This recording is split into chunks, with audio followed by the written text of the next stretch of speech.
Good morning बच्चों, आप सबका स्वागत है मेरे इस यूट्यूब चैनल एसएम शिक्षा पर। बच्चों, इस वीडियो लेक्चर में मैं क्लास 12 बायोलॉजी का जो sexual reproduction in flowering plant है यानी पुष्पी पादपों में लैंगिक जनन, उसका पार्ट 3 लेकर आया हूँ। बच्चों, इसका जो पार्ट फर्स्ट और पार्ट सेकंड है वो पहले ही अपलोड है। अगर आपने उसको नहीं देखा है तो प्लीज जाके उस पार्ट्स को देख लें और मेरे इस YouTube चैनल को सब्सक्राइब कर दें, लाइक कर दें और शेयर कर दें। तो चलिए बच्चों, पार्ट 3 शुरू करते हैं। तो देखिए बच्चों, पिछले लेक्चर पार्ट सेकंड में हमने बीजांड की संरचना तक पढ़ाया था। अब इसमें हम टाइप्स ऑफ ओव्यूल यानी बीजांड के प्रकार पे बात करते हैं। तो यहाँ पे देखिए बच्चों, 6 कैटेगरी के ओव्यूल्स होते हैं। 6 तरह के बीजांड हैं। यहाँ पे लिखा गया है बीजांड के प्रकार। बीजांड द्वार निभाग बीजांड वृंत के आधार पर बीजांड निम्नलिखित प्रकार के होते हैं। ये कुल 6 प्रकार के होते हैं। पहला है ऑर्थोट्रोपस ओव्यूल।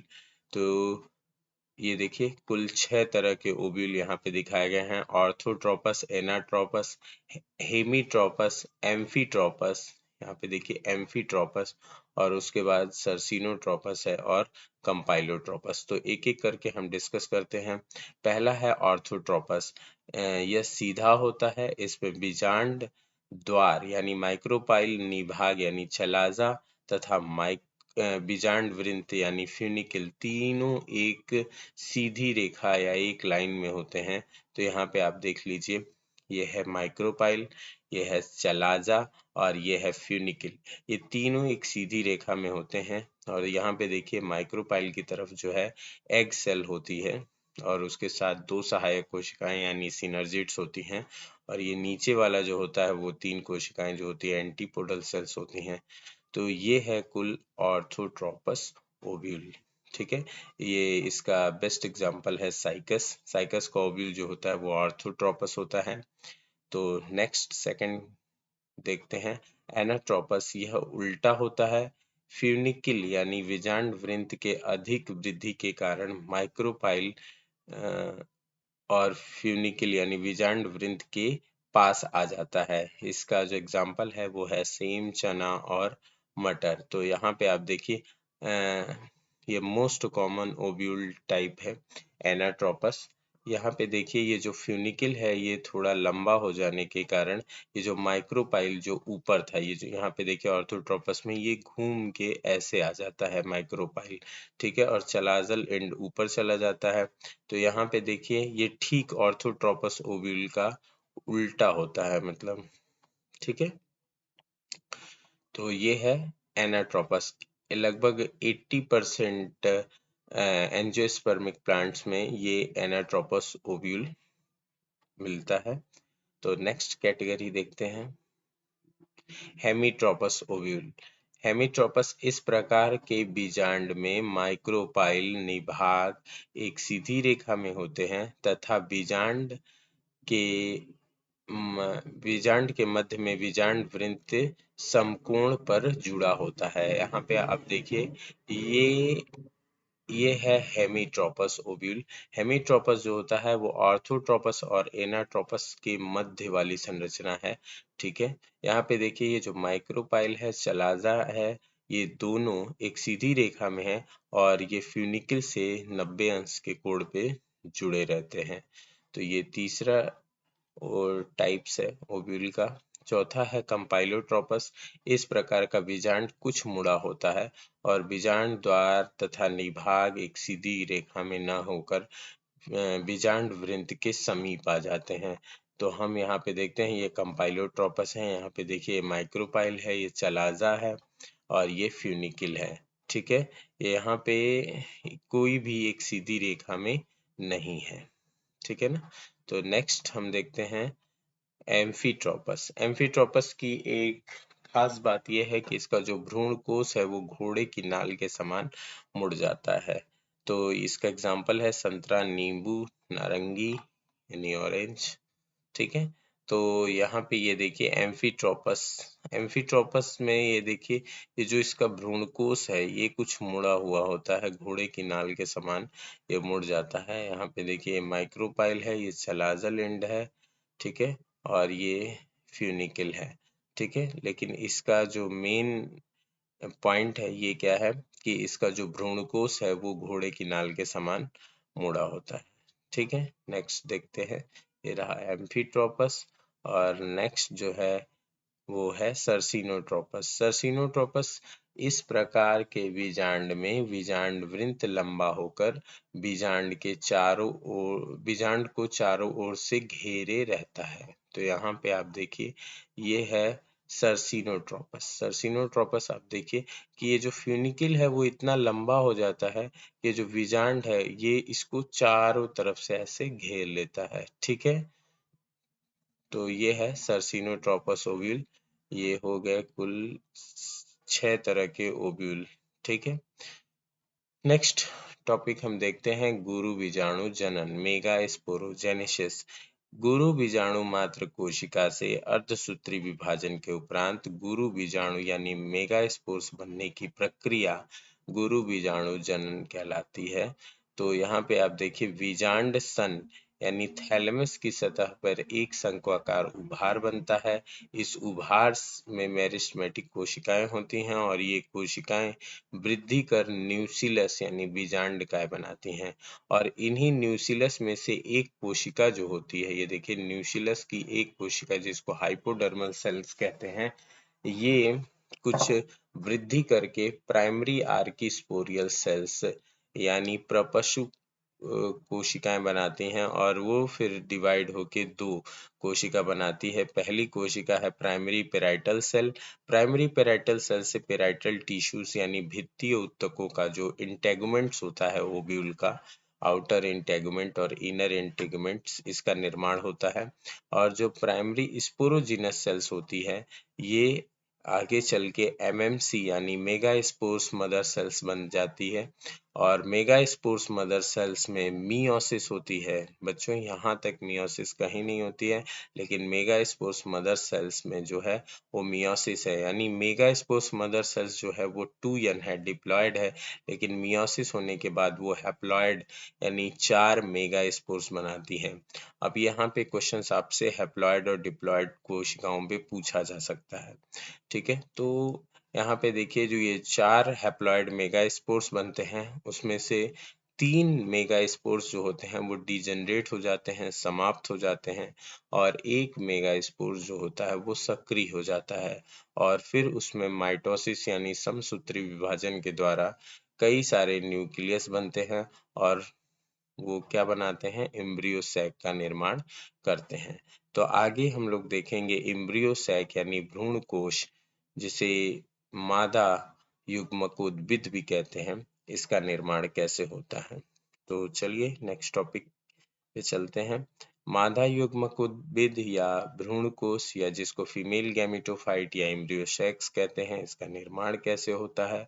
तो ये देखिए क्रियाशील गुरु बीजाणु कोशिका यानी मेगास्पोर्स। बच्चों यहाँ पे देखिए जो 4 मेगास्पोर्स बने हैं उसमें से 3 डीजेनरेट हो जाते हैं। जो एक फंक्शनल मेगास्पोर्स है वही आगे क्या करता है, एम्ब्रियो सैक का निर्माण करता है। तो यहाँ पे देखिए जो क्रियाशील गुरु बीजाणु कोशिका है यानी मेगास्पोर्स मादा युग्मकोद्भिद की प्रथम कोशिका होती है। यहाँ पे क्वेश्चंस पूछा जा सकता है।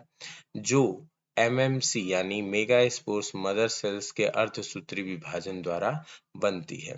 4 मेगा स्पोर्स में से नीचे की 3 कोशिका आकार में यहाँ पे 4 मेगा स्पोर्स में से नीचे की कोशिका आकार में बड़ी हो जाती है तथा शेष 3 कोशिकाएं नष्ट हो जाती हैं। यहाँ पे देखिए जो मेगा स्पोर्स मदर सेल्स जो कि 2n है उसका मियोसिस होता है और 4 मेगा स्पोर्स बनते हैं। ऊपर की ये जो 3 कोशिकाएं हैं ये धीरे धीरे डिजेनरेट यानी नष्ट हो जाती हैं, और जो एक नीचे की कोशिका है ये फंक्शनल रहती है और यही फिर भ्रूण कोश का निर्माण करती है। यहाँ पे आगे देखते हैं सक्रिय गुरु बीजाणु परिवर्धन करके भ्रूणकोश यानी एम्ब्रियो सैक या मादा युग्मक उद्भिद में विकसित हो जाता है।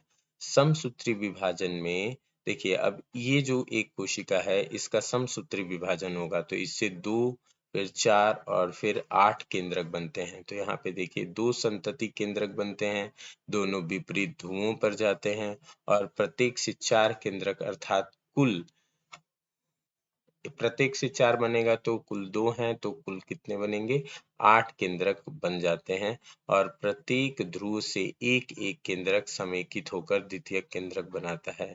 ठीक है, अब यहाँ पे देख लीजिए द्वितीयक केंद्रक क्या है बच्चों। यहाँ पे देखिए कुल 8 केंद्रक बनते हैं जिसमें से ऊपर से एक केंद्रक और नीचे से एक केंद्रक मिलके सेकेंडरी न्यूक्लियस या द्वितीयक केंद्रक बनाता है। तो आगे देखते हैं बीजांड द्वार की ओर।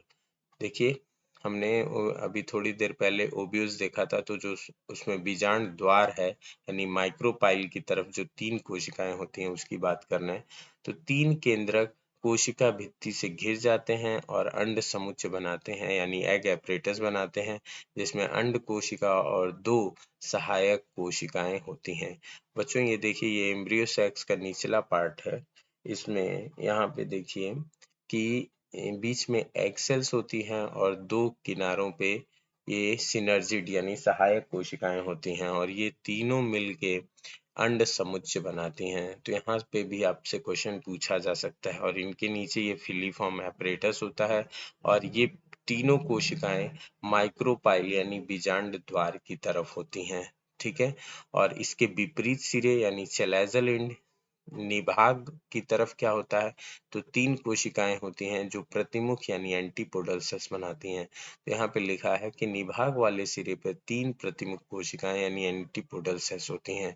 तो ये है एम्ब्रियो सैक की संरचना, जिसमें कुल 7 सेल संरचना होती है और जिसमें कुल 8 न्यूक्लियस प्रेजेंट होते हैं। तो यहाँ पे 1 2 3 4 5 6 7 8 न्यूक्लियस हैं और कुल मिला के 7 कोशिकाएं हैं। ठीक है बच्चों, तो नेक्स्ट टॉपिक हम देखते हैं कि ये जो एम्ब्रियो सैक है यानी मादा युग्मक उद्भिद भी अलग अलग पौधों में कुछ अलग अलग कैटेगरी के पाए जाते हैं। तो चलिए देखते हैं। विकास की क्रिया में भाग लेने वाले मेगास्पोर्स यानी दीर्घ बीजाणु की संख्या के आधार पर। बच्चों देखिए, हमने कहा था कि वो जो 4 मेगास्पोर्स बनते हैं उसमें से 3 डीजनरेट कर जाते हैं, लेकिन कुछ पौधों में थोड़ी सिचुएशंस अलग होती हैं। तो चलिए देखते हैं। पहला क्या है, मोनोस्पोरिक यानी एक बीजाणु, जिसमें जैसे जो 4 मेगा स्पोर्स बनते हैं। देखिए यहाँ पे लिखा है कि 4 मेगा स्पोर्स बने जिसमें से 3 नष्ट हो गए और एक मेगा स्पोर्स फंक्शनल या सक्रिय हो जाता है और उस एक से 8 न्यूक्लियस बनते हैं, तो उसका एग्जाम्पल पॉलीगोनम दिया है। और उसी एक से 4 न्यूक्लियस बने तो उसका एग्जाम्पल ओइनोथेरा दे रखा है। ठीक है, द्विबीजाणु क्या होता है? द्विबीजाणु के यहाँ पे देखिए, अगर 4 जो मेगा स्पोर्स बने हैं उसमें से 2 नष्ट हों और 2 जो है वो मेगा स्पोर्स बनाने में हेल्प करते हैं और 8 केंद्रक बनाते हैं, फिर ये इसका एग्जाम्पल है प्याज। चतुर्विजाणु यानी टेट्रास्पोरिक, इस प्रकार के मादा युग्मक उद्भिद के विकास में जो 4 मेगा स्पोर्स बनते हैं वो चारों के चारों भाग लें तो उस 4 से 16 और फिर ये कुल 8 न्यूक्लियस बनते हैं। तो इस तरह के कुल 3 तरह के में एम्ब्रियो सैक्स होते हैं, मोनोस्पोरिक, बाइस्पोरिक और टेट्रास्पोरिक्स। ठीक है बच्चों, नेक्स्ट टॉपिक है पॉलिनेशंस। तो चलिए देख लेते हैं, अभी फिगर से हम इसको समझेंगे भी। पहले देखते हैं परागण क्या है। किसी पुष्प के पुंकेसर से उसी पुष्प या उसी जाति के किसी अन्य पुष्प के वर्तिकाग्र तक पराग कणों के पहुंचने की क्रिया को परागण कहते हैं। ठीक है, तो बच्चों आपको पता है, हमने पिछले लेक्चर में पढ़ा है कि जो एंथर होता है वहां से परागकण रिलीज होते हैं यानी पॉलन ग्रेन रिलीज होते हैं और वो फ्लावर के फीमेल पार्ट यानी स्टिग्मा पर पहुंचते हैं। यह क्रिया क्या कहलाती है? पॉलिनेशन या परागण कहलाती है। परागण की क्रिया अगर हम देखें तो इसको दो कैटेगरी में बांटा गया है, स्वपरागण और परपरागण। स्वपरागण यानी सेल्फ पॉलिनेशन और परपरागण यानी क्रॉस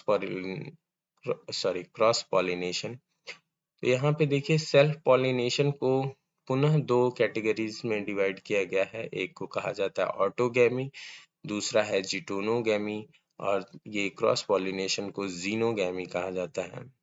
तो बच्चों यहाँ पे देखिए फिगर से समझते हैं। देखिए ये है सेल्फ पॉलिनेशन का ऑटोगैमी। यहाँ पे देखिए ये एक पौधा है, इसका एक पुष्प है जिसमें एक मेल पार्ट है और एक फीमेल पार्ट है। तो इससे परागकण निकले और इसी पुष्प के स्टिग्मा पर पहुंच गए। तो ये सेल्फ पॉलिनेशन की एक कैटेगरी है जिसको ऑटोगैमी कहते हैं। ठीक है। और दूसरा टाइप क्या है, यहाँ पे देखिए कि ये एक ही पौधा है, इसके दो पुष्प हैं और इस पुष्प के मेल पार्ट्स यानी एंथर से परागकण रिलीज होके उसी पौधे के दूसरे पुष्प के स्टिग्मा पर पहुंचता है। यह प्रक्रिया जिटोनोगैमी कहलाती है। ठीक है। और जो तीसरी कैटेगरी है यानी क्रॉस पॉलिनेशन, यहाँ पे देखिए एक ही जाति के दो पौधे हैं। ठीक है। एक ही जाति के दो पौधे हैं और एक पौधे के मेल पार्ट यानी एंथर से परागकण रिलीज होके दूसरे पौधे के पुष्प के स्टिग्मा यानी वर्तिकाग्र पर पहुंचता है। तो यह कैटेगरी क्रॉस पॉलिनेशन या जीनोगैमी कहलाती है। ठीक है। यहाँ पे इसको डिटेल से समझाया गया है। यहाँ पे क्वेश्चंस पूछे जाते हैं एमसीक्यू के कि जो ऑटोगैमी है वो किस में पॉसिबल है। तो पहले पौधा कैसा होना चाहिए, मोनोसियस होना चाहिए और उसके जो फ्लावर हो वो बाइसेक्सुअल है, तो उसमें ऑटोगैमी पॉसिबल है। जिटोनोगैमी किन पौधों में पॉसिबल है कि पौधा मोनोसियस हो और जो फ्लावर है वो बाइसेक्सुअल या यूनिसेक्सुअल भी हो सकता है, उस पे जिटोनोगैमी पॉसिबल है। और जीनोगैमी क्या होता है, डाइसियस पौधा यानी एक लिंगाश्रयी जो पौधे होते हैं, यानी एक पेड़ पे सिर्फ एक ही यानी या तो मेल या फीमेल फ्लावर आए। ठीक है। दोनों नहीं, सिर्फ मेल या फीमेल फ्लावर आए, दोनों में से कोई एक ही फ्लावर हो, यानी फ्लावर कैसा होना चाहिए, यूनिसेक्सुअल होना चाहिए, तो उसमें जीनोगैमी पॉसिबल है। ठीक है।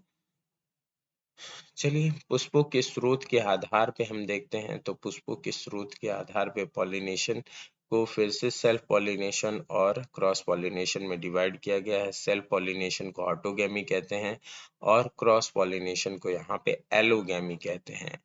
ठीक है। एलो मतलब डिफरेंट। ठीक है। तो जब डिफरेंट पुष्प हो जाते हैं तो यहाँ पे जो जिटोनोगैमी है उसको क्रॉस पॉलिनेशन की कैटेगरी में रखा जाता है। ये जो कैटेगरी है वो पुष्पों के स्रोत के आधार पे है। तो क्रॉस पॉलिनेशन में यहाँ पे जिटोनोगैमी को रखा गया है क्योंकि पुष्प यहाँ पे बदल जाता है, पौधा सेम रहता है बट पुष्प बदल जाता है। तो जिटोनोगैमी और जीनोगैमी जो है यहाँ पे एलोगैमी के दो पार्ट्स दिखाए गए हैं। ठीक है। तो चलिए नेक्स्ट देखते हैं कि स्वपरागण यानी सेल्फ पॉलिनेशन क्या है। तो स्वपरागण में एक पुष्प के परागकण उसी पुष्प के वर्तिकाग्र या उसी पौधे के अन्य पुष्प के वर्तिकाग्र पर पहुंचते हैं, यानी ऑटोगैमी और जिटोनोगैमी दोनों को स्वपरागण बताया गया है। तो स्वपरागण के लिए कौन कौन सी परिस्थितियां अनिवार्य हैं। तो पहला क्या है कि द्विलिंगता होनी चाहिए, यानी जो पुष्प हो वो बाइसेक्सुअल हो। ठीक है। मेल एंड फीमेल फ्लावर दोनों पार्ट्स उसमें हो उस फ्लावर में। दूसरा क्या है, सहपरिपक्वता। सहपरिपक्वता यानी होमोगैमी, दोनों जो मेल और फीमेल पार्ट्स हैं वो सेम टाइम पे मैच्योर हों। और तीसरा क्या है, निमिलिता यानी क्लिस्टोगैमी।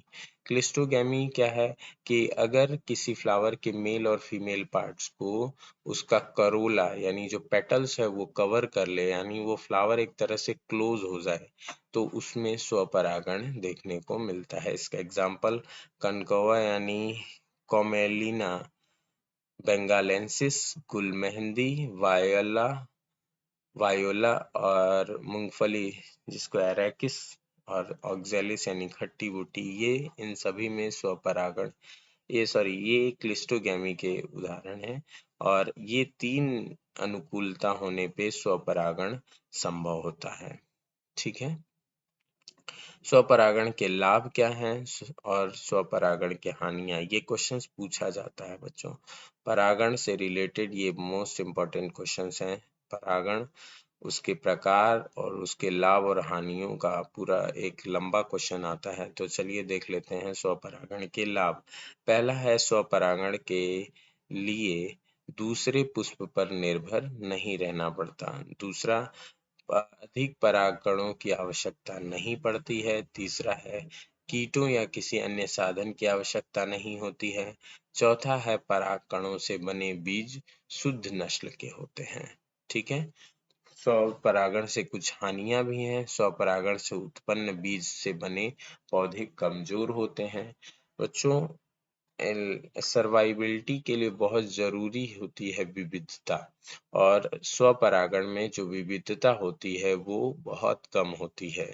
ठीक है, वैरायटी जो होती है यानी विविधता जो होती है उस पौधे में बहुत कम आती है, क्योंकि उनका मेल और फीमेल पार्ट का जो जेनेटिक कॉन्स्टिट्यूएंट्स हो जाता है स्वपरागण में वो सेम हो जाता है। ठीक है, जो जीन हो जाता है वो लगभग सेम हो जाता है।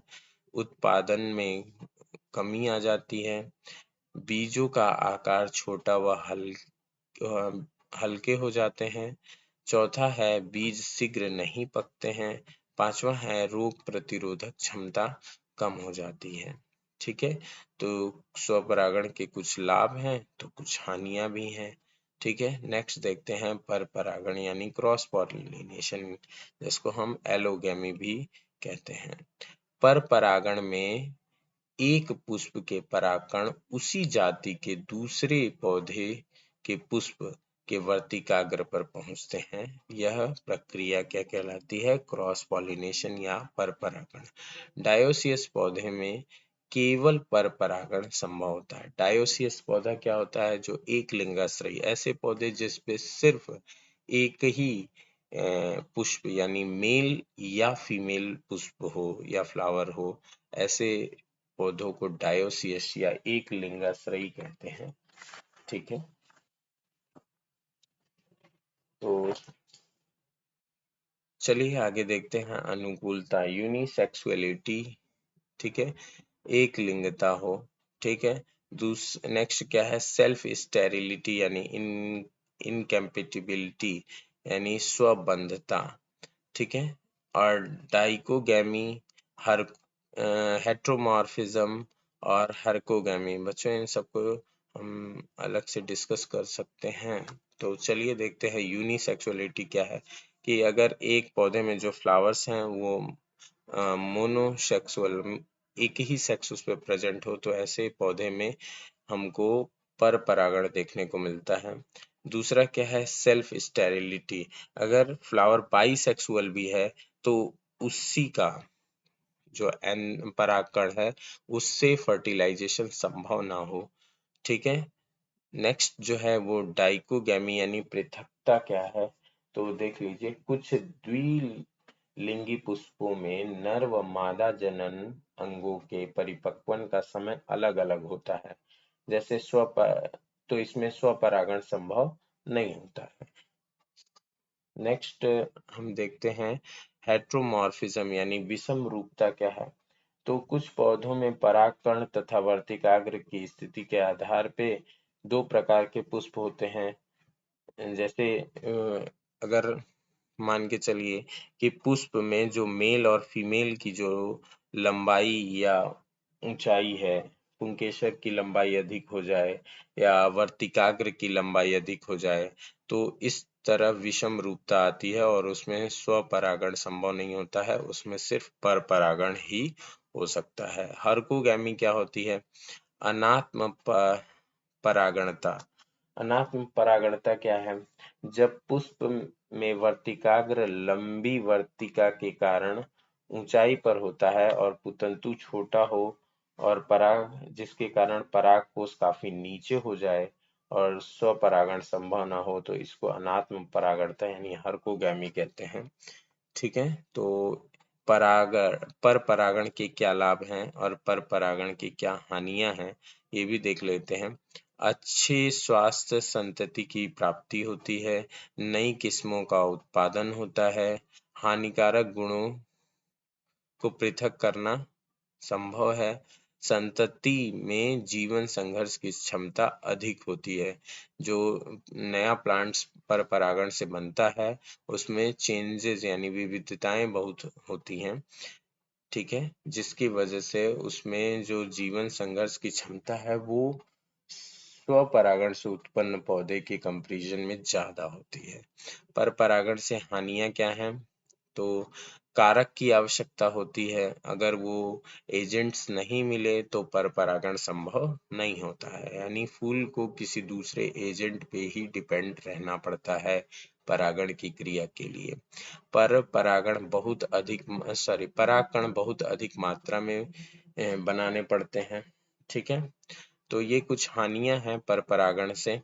नेक्स्ट देख लेते हैं पर परागण कैसे संभव होता है, क्या विधियां हैं? तो पर परागण में परागकणों को दूसरे पुष्प के वर्तिकाग्र तक पहुंचने के लिए कुछ साधनों की आवश्यकता होती है, जैसे वायु, जल तथा जंतु।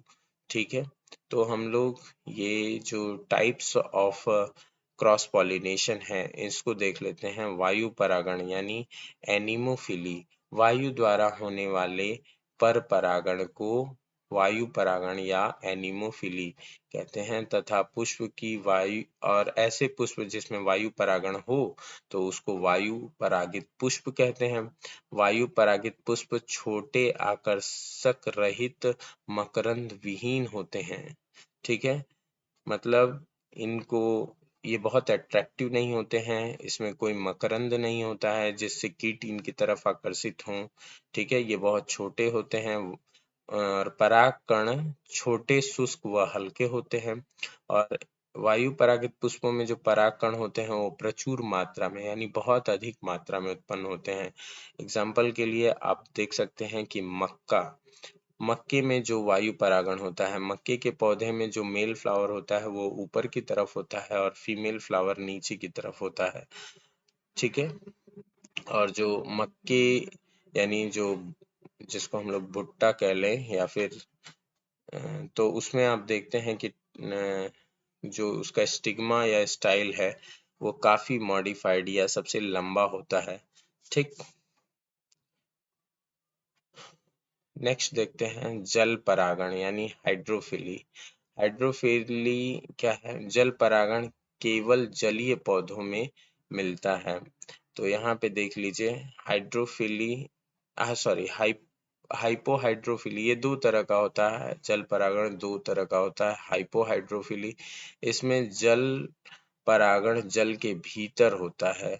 ठीक है, तो इसके एग्जाम्पल है ये सिरेटोफिलम और जुस्टेरा। और अधि जल परागण यानी ईपी हाइड्रोफिली क्या है कि परागण जल की सतह पर होता है। इसका एग्जाम्पल है हाइड्रा और वेलिस्नेरिया। हाइड्रिला और वेलिस्नेरिया में पुष्प जल के अंदर बनते हैं, परंतु नर पुष्प विकसित होकर सतह पर आ जाते हैं और मादा पुष्प के वृत्तांत लंबे होते हैं और सतह पर आ जाते हैं तथा तैरते हुए नर पुष्प में परागण की क्रिया जल की सतह पर संपन्न होती है। वेलिस्नेरिया जो कि एनसीईआरटी में बहुत डिटेल में दिया है, ये आपको जानना है। वेलिस्नेरिया में जल परागण। वेलिस्नेरिया एक जली एक लिंगाश्रयी यानी डायोसियस पौधा है। नर पौधे में पुष्प जो होता है वो स्पैडिक्स यानी इसका जो इन्फ्लोरेसेंस होता है वो स्पैडिक्स होता है, यह जल के भीतर निकलते हैं।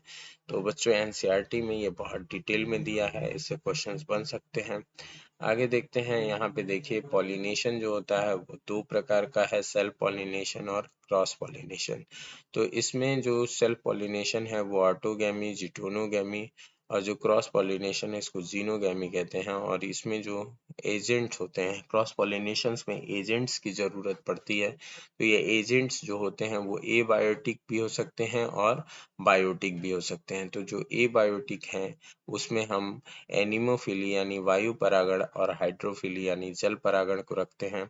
और जो बायोटिक एजेंसियां हैं जिनके थ्रू, तो इसमें हम इंटोमोफिली यानी कीट परागण और इंथोफिली यानी पक्षी परागण और चीरोप्टेरोफिली यानी चमगादड़ से जो परागण होता है इसको रखते हैं। बच्चों ये देखिए, ये ह्यूमिंग बर्ड है, ये बर्ड यानी ऑरिंथोफिली का एग्जाम्पल है, आगे हम लोग देखेंगे। ठीक है, और यहाँ पे देखिए सेल्विया एक पुष्प होता है।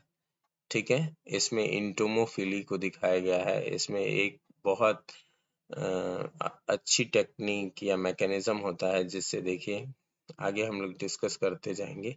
ठीक है, और यहाँ पे एक स्पेशल फिगर दिया गया है अंजीर, अंजीर और वेस्प में जो कोरिलेशन है इसको इस फिगर में दर्शाया गया है। ठीक है, आगे चलिए देखते हैं। नेक्स्ट क्या है, कीट परागण। कीट परागण यानी इंटोमोफिली। तो देखिए यहाँ पे लिखा गया है विभिन्न प्रकार के कीट जैसे बीटल, तितैया, मधुमक्खी, तितली, शलभ कीट परागण के लिए महत्वपूर्ण है। इसका क्या अनुकूलन है कीट परागण के लिए? तो पहला है रंग। तो जब भी किसी भी पुष्प को कीटों को अट्रैक्ट करना होता है तो वो पुष्प को वो ब्राइटली कलर्ड होते हैं वो पुष्प। ठीक है, देखिए यहाँ पे कीट परागित पुष्प चमकीले व रंगीन होते हैं। रात्रि में खिलने वाले पुष्प जो होते हैं उसमें तेज सुगंध होती है, जैसे रात रानी, हरसिंगार, बेला, मालती। ठीक है, कुछ ऐसे पुष्प हैं जिसमें बहुत अजीब किस्म की सुगंध होती है या गंध होती है। रिफ्लेशिया में सड़े मांस की गंध आती है। काली एरम है जिसमें मनुष्य के मल की गंध आती है, तो जिससे मक्खियां जो होती हैं इन पे इनकी तरफ आकर्षित होती हैं। ऐसे पुष्प जो मकरंद निकालते हैं वे मधुमक्खियों और मक्खियों को आकर्षित करते हैं। परागकण संख्या में कम व चिपचिपे होते हैं। ठीक है, तो ऐसे पुष्प जो कीट परागित होते हैं उनके जो परागकण होते हैं वो संख्या में कम होते हैं लेकिन चिपचिपे होते हैं, जिससे वो इंसेक्ट्स के पैरों, पंखों में चिपक जाते हैं और आसानी से अगले पुष्प के स्टिग्मा तक पहुंच जाते हैं। तो इसका जो एग्जाम्पल है यहाँ पे देखिए, सेल्विया में जो कीट परागण है, यहाँ पे अभी ऊपर हमने फिगर देखा था कि सेल्विया में ये देखिए यहाँ पे जो है ये मेल पार्ट है। यहाँ पे देखिए जब ये इंसेक्ट यहाँ पे आ रहा है तो इसका जो मेल यानी एंथर पार्ट है वो इस पे चिपक रहा है इसके, तो जो पराग कण है वो इसकी बॉडी पे चिपक जाते हैं। फिर जब ये नेक्स्ट पे जाता है तो यहाँ पे देखिए ये जो ऊपर वाला है ये फीमेल पार्ट है, तो जब ये किसी दूसरे पुष्प पे बैठेगा तो ये फीमेल पार्ट जो है इसकी बॉडी से टच होती है तो परागकण उस फीमेल पार्ट्स पे पहुंच जाते हैं। ठीक है, तो ये रहा सेल्विया में कीट परागण। हाइपेंथोडियम अंजीर में कीट परागण यानी इंटोमोफिली इन फिग। एक जो वेस्प आपने देखा होगा, बर जिसको कहते हैं, ये जो अंजीर का पुष्प है, इन्फ्लोरेसेंस है, ये हाइपेंथोडियम प्रकार का है। यहाँ पे क्वेश्चन पूछा जा सकता है। तो यहाँ पे देखिए यहाँ पे फ्लावर्स होते हैं, इसके मेल फ्लावर्स आगे की तरफ होते हैं और फीमेल फ्लावर्स पीछे की तरफ है। तो जब ये वेस्प जो है इसमें इंटर कर जाता है तो यहाँ पे देखिए जब ये इन कीटों में इन फूलों में फंस जाता है ये कीट, तो यहाँ मेल पार्ट से फीमेल पार्ट्स तक जो हम परागकण जो होते हैं वो ट्रांसफर हो जाते हैं और फिर ये इसी में अंडे भी दे देता है। फिर इन अंडों से फिर लार्वा निकलता है और नए कीट बन जाते हैं। ठीक है, तो ये एक स्पेशल टाइप्स का पॉलिनेशन है हाइपेंथोडियम यानी अंजीर में जो कीट परागण है। नेक्स्ट हम देखते हैं पक्षी परागण यानी ऑरिंथोफिली। पक्षी परागित पुष्प बड़े रंगीन व गंधहीन होते हैं, इसमें मकरंद होता है। ठीक है, जैसे हमने ऊपर देखा था ह्यूमिंग बर्ड जो है, ठीक है, नेक्टेरिना और एफ्रा मैना द्वारा भी परागण होता है। तो इसका जो एग्जाम्पल है वो बिग्नोनिया है, जिसमें ह्यूमिंग बर्ड होती है, ठीक है। सेमल है और पागर में कौवा और मैना द्वारा भी पक्षी परागण होता है, ठीक है। तो अगला जो है ये घोघा, ये सब नहीं पूछा जाता फिर भी आप देख सकते हैं। घोघा परागण यानी मेलकोफिली, जिसमें जिमीकंद, गुलदाउदी, सर्प पादप में कीट परागण के अतिरिक्त घोघा द्वारा भी परागण होता है। चींटी परागण, बहुत सारे पुष्पों में आपने देखा होगा कि चींटियां भी रहती हैं, तो वो भी एक परागण का माध्यम है जिसको मायरेकोफिली बोलते हैं। कुछ पुष्प मकरंद से भरे किंतु इतने पतले होते हैं कि उसमें चींटी के अतिरिक्त कुछ अन्य प्रवेश नहीं कर पाता है, जैसे कदम में चींटी परागण देखने को मिलता है। चमगादड़ परागण यानी चिरैप्टरोफिली, बच्चों ये जो टर्म है ना, ये आपसे पूछा जा सकता है, तो इन टर्म्स को आपको जरूर याद करना होगा। देखिए यहाँ पे जो कचनार है, ये पैरुआ है, कदम है, ठीक है, इन सब में चमगादड़ परागण देखने को मिलता है। परागण के बाद जो क्रिया होती है उसे कहते हैं निषेचन। तो बच्चों ये निषेचन हम नेक्स्ट पार्ट में देखेंगे। आज के लिए इतना ही। तो अगर आपको मेरा ये प्रयास अच्छा लग रहा है तो please subscribe, like and share this channel. Thank you.